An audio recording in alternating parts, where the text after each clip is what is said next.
জয় ঠাকুর। শ্রী শ্রী রামকৃষ্ণ পুঁথি প্রথম খণ্ড থেকে পাঠ চলছে আমাদের।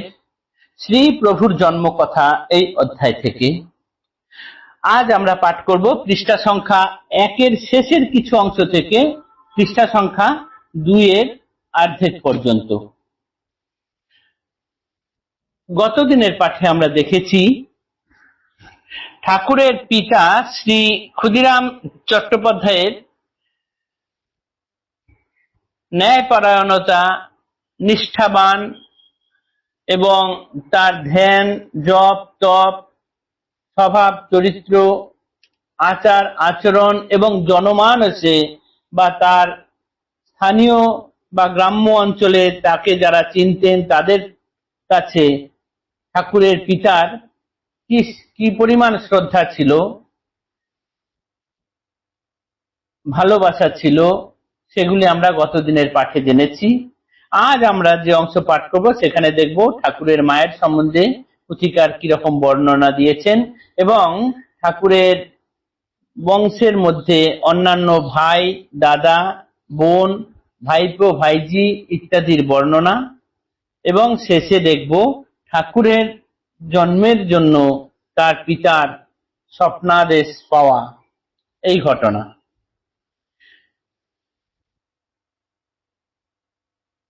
পাঠ করছি পৃষ্ঠা সংখ্যা 1-এর শেষ থেকে 2-এর অর্ধেক অংশ পর্যন্ত। শ্রী প্রভুর জন্ম কথা। জয় জয় রামকৃষ্ণ বাঞ্ছাকল্প তরু, জয় জয় ভগবান জগতের গুরু। পাঠ। নিজে যেন সেই মত ভার্যা গুণবতী, মূর্তিমতী দয়া যেন গঠন আকৃতি, ক্ষুধার্ত যে কেহ গিয়া দাঁড়ালে দুয়ারে, যতনে দিতেন তিনি যথাকৃত ঘরে। অন্তরেতে সরলতা এত দীপ্তিমান, উত্তর পূর্ব কিছু না ছিল জ্ঞান।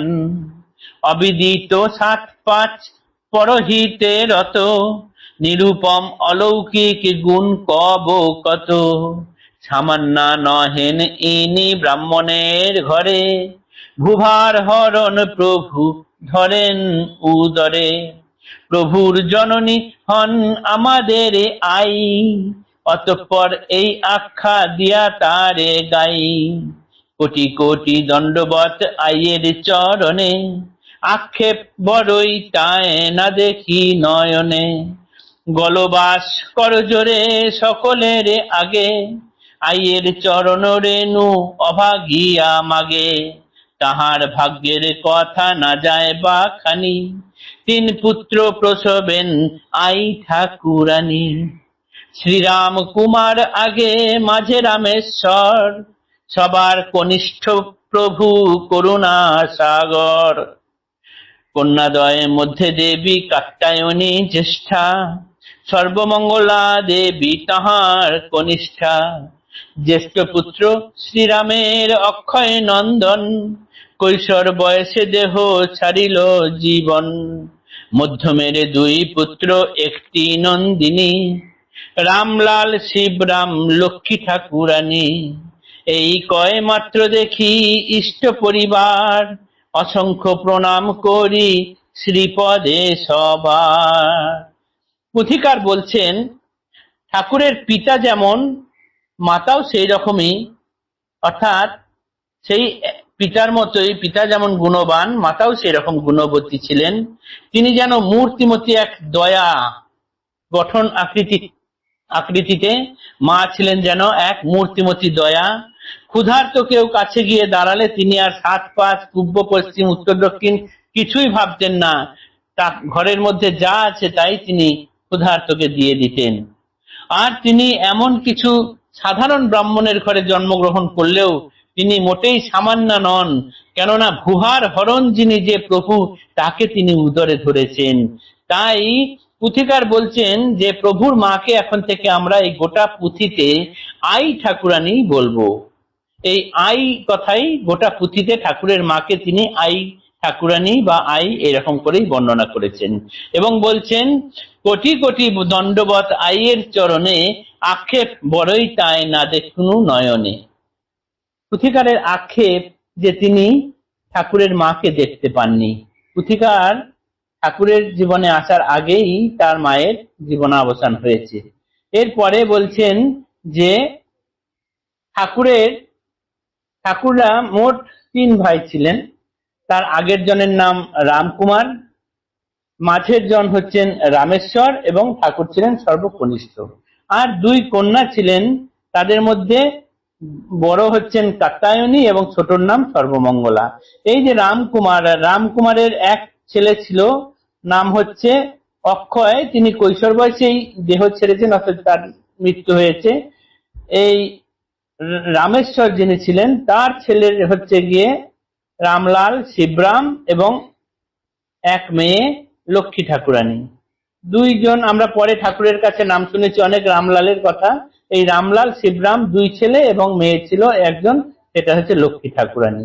আর ঠাকুর এই কয় মাত্র দেখি ইষ্ট পরিবার, অসংখ্য প্রণাম করি শ্রীপদে সবার।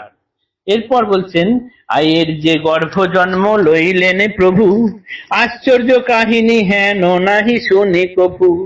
একবার পিতা তার গয়া ধামে যান, ঘটিল তথায় কি বা শুনহ আখ্যান। একদিন দ্বিজবর দেখেন স্বপনে, স্বপন, অতি সুমধুর কথা আশ্চর্য কথন।